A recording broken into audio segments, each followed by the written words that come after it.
sign of respect right there. You ran through this tournament. You ran through and got the job done in the second round of this fight over Sergio. Every time someone grabs a belt, there's going to be debate. Are you, Patchy, makes the greatest bantamweight in the world right now? Yeah, I really believe so. My opponent there, Sergio Pettis, they look at his 25 run, but this kid was young when he was in the UFC. He's great. He just beat Patricio Pitbull. He smoked the only man to beat me, Archuleta. Didn't win a round against him. I think that Sergio is up there with one of the top 3 bantamweights in the world right now. I feel like he was so young in the UFC at 24 or 25 years old. Like, he just turned 30 years old, him and I feel like we're both entering our prime. They hold Sean O'Malley to such a high regard. It's like Sean O'Malley never beat someone of the level of Patricio Pitbull like Sergio Pettis did. And that's why I respected him the way I did. I took this fight very seriously. I feel like a lot of people underestimate him, and I overestimated him because I knew how good he was. The first shot, busted my face up. So, that's why I had to respect him. You've had your team here, Tatiana, by your side, all through this journey, now leading to this belt. What has your team, Tatiana, everyone around you, meant to you? It's a testament of hard work. Tatiana's a world champion. She's going to be a world champion. She trains like she already is a world champion, and I just, I kind of just get, I get motivated by her. She's going to be my wife, and we love MMA. We share the same passion in the gym. We don't take days off. We train 6 days a week religiously, even when we're not in camp. So everyone has seen the improvements I've made of recent, but I'm just getting started. I'm just turned 30 years old, 19-1 now with 15 finishes. I'm just getting started. I'm cleaning the division out from the bottom up, and I know there's a guy named Archuleta that has a win over me. I know Stotch just won. And I'm not sure what's going to happen with the promotion still. So, I'm just going to take some time, help Tatiana get ready. Just keep improving, and we'll see what's next.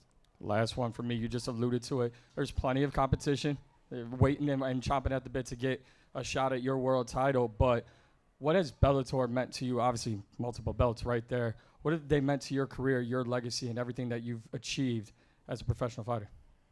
It means a lot. I come from absolutely nothing, man. My mom, dirt poor, piss nothing. I was a kid. My mom fucking scrounging money and paying with food stamps, Like, Bellator changed my life. Mike Hogan, Scott Coker, they all gave me an opportunity when, I was a young kid that chasing a dream that didn't have anything, I don't have any brothers or sisters or cousins or anything that really have done much. So it was just me trying to make a way for my brothers and sisters and me trying to make a way for my family, So Bellator changed my life, a kid that comes from absolutely nothing with an opportunity to make everything.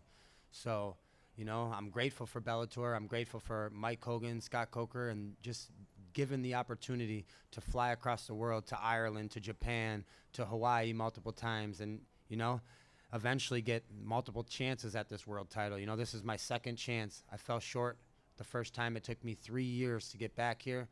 3 very hard, long years, struggling with mental health, struggling with a lot of things just within myself to get back here, and now I'm back. Thank you.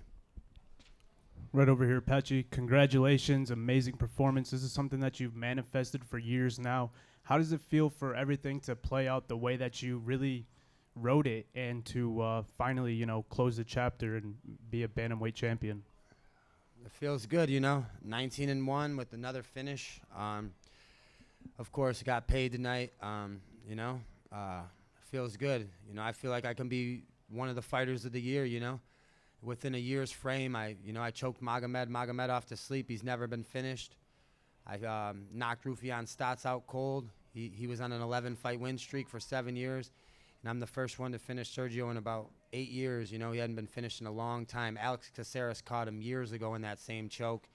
And a fight that I thought Sergio was actually winning, you know what I mean? And he kind of got lucky, Caceres. So, this guy, I feel like the run that I put together was a testament to my team, my coaches, my training partners, and just everyone in Las Vegas, everyone that's helped me out. There's so many people.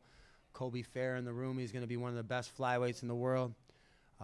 Farid, Javid Basharat, Shorty Torres, Jeremy Kennedy, Sada Bisai, all these guys, man. I'm just around so many people. And, you know, my coach, Harry St. Ledger, gave me my black belt my last fight, and I feel like I really earned my black belt tonight. And I think we can all agree that through the run, through everything, all the fights that you've had to make it here and tonight to be a champion, we can all agree that through it all, you've been a class act. You've always been a classy fighter. Tell me about the importance of being so classy and being the guy that you are, and you know how that led you to being the champion you are tonight. Well, you got to be respectful and gracious in victory or defeat, but, you know, it comes with a lot of emotions. Like, you know, we're all fighting for the same thing, and it comes with so many emotions, you know. We're trying to hurt each other out there, so, you know. But after the fact, you know, like I said, no matter the result, had I won or had I lost, I was going to get up and shake his hand. And if he had beaten me tonight, the better man would have won. I would have had no excuses. Same with the Archuleta fight, you know, when he beat me, you know. No excuses. So just a surreal moment, and just, you know, I'm just grateful to be able to be healthy. And I'm honestly happy that we're both healthy, you know. We're both not walking out here with stitches or our hands busted up or anything broken. I'm just grateful that we both can go back to our families, and we both just made a bunch of money together, you know. Patchy, which is sweeter, the Grand Prix win, because I see you have both belts here, the Grand Prix win or the win tonight? The Grand Prix win, man. You know, the Grand Prix win changed my life. You know, you make $1 million, it's more money, you know, than tonight. But also the Grand Prix, it's, you know, my mother was there in Hawaii, had never been there, and to win that $1 million, I just seen her face, and the level of her not struggling anymore was everything, you know. To see her not struggle was the most important thing for me. And, you know, I've taken care of my mom since April, you know what I mean? So this fight didn't mean as much, you know, as win or lose. You know, I knew my mom was set, so it was okay. And I feel like this one was harder for me because I got respect for Sergio because we trained together, and I look up to this kid. He gave me a bunch of gear like 6 years ago when he left Jackson Wink. He gave me a bunch of gear, and like he was like a normal person headlining the UFC card, and I was only 4-0. And this dude was like just normal as the next person. And like when I got involved in MMA, I wasn't accustomed to seeing the high level guys yet. When I met, you know, Sergio was so young, he was just a normal dude, same age as me, gave me a bunch of gear, and then I followed him. Like this kid, I was like, I remember he got his braids and he fought John Moraga in the UFC. You know, I was a fan. I was a fan when he fought Brandon Moreno. I wanted him to win because, you know, I was in the camp. So like, this one was hard for me as opposed to Rufian Stotts because, you know, we didn't really like each other. So like, this one was a little harder, but I wanted to be professional because, you know, shit, we're both chasing at the same thing. And sometimes, like, you got to cross paths with people you know, and you can't let it deter you from your route, you know? And I'm glad, I'm glad it was like that, respectful, and I'm glad that he came out and fucking he put, you know, he put some hands on me like where other guys don't, you know, because he went for it too, and I can respect that 100%. Wonderful. Last one for me. You mentioned Rufian Stotts, and he mentioned that you all had talked before the fight and that you talked about running him back, but you also spoke of Archuleta. Who would you like to see most in defense? Like, I want to avenge the loss that I got, of course, but Archuleta's tied up in Japan, and he's fighting. Like, I think he's fighting in New Year's, and, like, I necessarily don't like to wait and see, and I know he's got his deal over there. I'm not sure what Bellator's deal is, but I'm not necessarily chasing anyone. Now that I'm the title holder, whoever they approach me with, I'm willing to do, you know? I don't mind. I can run it back with all three of them, you know? Any one of them. If they wanted to do me and Serge again, if they want to do me and Stotts again, or if they wanted me to do me and Archuleta, or even me and Maga. You know, I fought all the top guys, and I just want to fight who they believe is the best, you know, who's on the best run. I know Stotts looked really good tonight. He beat a tough guy in Danny Sabatello. I knew Danny Sabatello was coming to try to get him. I thought Stotts dominated him, and I was impressed, you know. And I talked to him backstage, you know. I got much, you know. We got respect for each other now, too, now that we're done with our business. But if our paths do cross again, no doubt in my brain I could, you know, accomplish the same goal. Hey, Patchy, right over here. we covered the topic just now. You just mentioned Juan Archuleta, but I just want to mention that you did say you wanted the rematch. You commented on me and Archuleta's interview. I bear a text from Juan right now. He says, "Congratulations, you're the man. Super excited for what the future holds for you. Not sure if we will get the rematch the way no one knows anything, but I would love to have that rematch with you." Yeah, much respect. Like I said, he's fighting Kayaskara on December 31st, and without a doubt, me and him are going to rematch, you know? We have to. So, you know, I want that one back, and we're going to run it down the line. I don't know, like he said, with the promotions and, you know, who knows? Maybe I'll be on a one-way ticket to Japan to try to go get that belt, you know? Who knows? So, without barring the promotions, the sales, seeing how it goes, we'll see. But right now, man, just focus on trying to get better, you know? I was trying to get better this week during my weight cuts. I was just training. Tomorrow, I'm going to take a day or two, and then we're going to go back to the gym next week. I'll be grappling next Monday, Tuesday. It feels like just yesterday you were fighting at Seneca Niagara Falls Casino. Now, that was one of your first fights. Now we're at our 30th win, if you include amateur. How proud are you of yourself that you stuck it through this professional fighting career from start to finish to now this undisputed gold around your waist? I have to be proud. My mom's even prouder. You know, I don't know what I'd do. My eggs are all in one basket, man. You know, I left college at a young age.